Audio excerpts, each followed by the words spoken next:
대선 유세가 한창이죠. 각각의 후보들이 여러 가지 발언을 내놓고 있습니다. 어떤 발언을 내놨는지 간결하고 면밀하게 찾아봤습니다.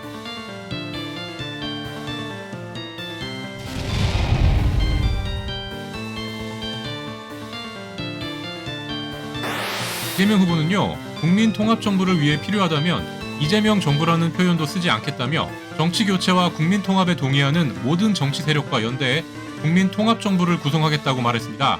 전면 개헌이 아니라 합의 가능한 것부터 순차 추진하겠다며 제왕적 대통령의 권한도 분산해 대통령 4년 중임제 등 개헌에 도움이 된다면 필요한 만큼의 임기 단축을 수용하겠다고 밝혔습니다. 다른 발언도 볼까요? 이 후보는 군 복무기간 전체와 휴전할 경우 첫째 아이부터 국민연금 가입 기간으로 인정하겠다며 가입 기간 혜택을 늘려 제대로 된 보상이 되도록 하겠다고 말했습니다.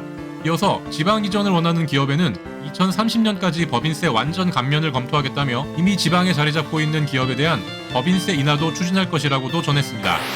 윤석열 후보가 발표한 공약집에 어떻게라는 표현이 들어간 것으로 알려졌는데요. 사법제도 개혁 보도자료에서 이 단어가 사용된 것으로 나오며 논란이 확산되자 원희룡 정책본부장은 어떻게란 단어가 들어간 것에 대해 사과드린다며 해당 단어를 즉시 삭제하고 책임자를 해촉했다고 말했습니다. 다른 발언도 보겠습니다. 윤 후보가 배우자 김건희 씨를 비하했다고 알려진 노래와 관련해 비판적으로 이야기했는데요. 정치 공세에 위대한 뮤지션이 소환된 것도 국제적인 망신이라고 밝혔습니다. 이어서 대선 후보이기 전에 한 남편으로서 아내에게 너무 미안하다며 한 여자로서 힘든 일을 많이 겪었다고 말했네요. 윤 후보는 또 그 밥에 그 나물에 또다시 5년을 맡길 수 없다며 반드시 정권 교체를 이루겠다고 얘기했는데요. 이번 대선은 부패와 무능을 심판하는 선거라면서 윤석열 앞에는 오직 민생만이 있을 뿐이라고 강조했습니다.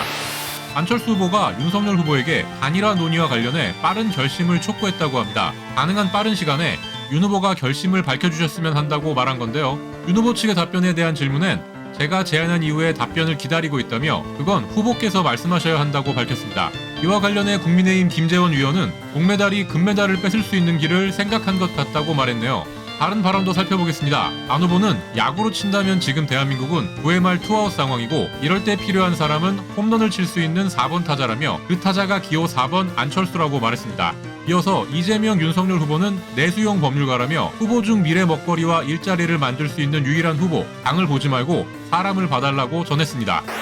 허경영 후보, 공식 선거 운동 첫날부터 발언을 쏟아냈는데요. 국회의원을 정신교육대에 보내고 국회의원 수를 100명으로 축소해 후보수 명예직으로 하겠다면서 꿀벌을 쫓아가면 꿀이 생기고 허경영을 찍으면 1억 원이 생긴다고 말했습니다. 이어서 왕파리를 따라가면 쓰레기를 만난다며 비호감 1, 2위인 이재명, 윤석열 후보를 찍으면 한국 정치는 미개국으로 전락한다고도 말했습니다. 허 후보는 또 돈 걱정 없는 세상을 만들겠다며 당선되면 취임 2개월 내에 18세 이상 국민에게 코로나 긴급 생계지원금 1억 원을 지급하고 18세 이상 국민들에게 매월 150만 원을 평생 주는 국민 배당금제를 실시하는 꿀벌 대통령이 되겠다고 밝혔습니다. 본인의 재산 급증과 관련해서는 코로나가 아니었다면 지난해 1,000억 원이 넘는 소득이 생겼을 거라면서 주요 수입원은 강연과 축복이라고 전했습니다.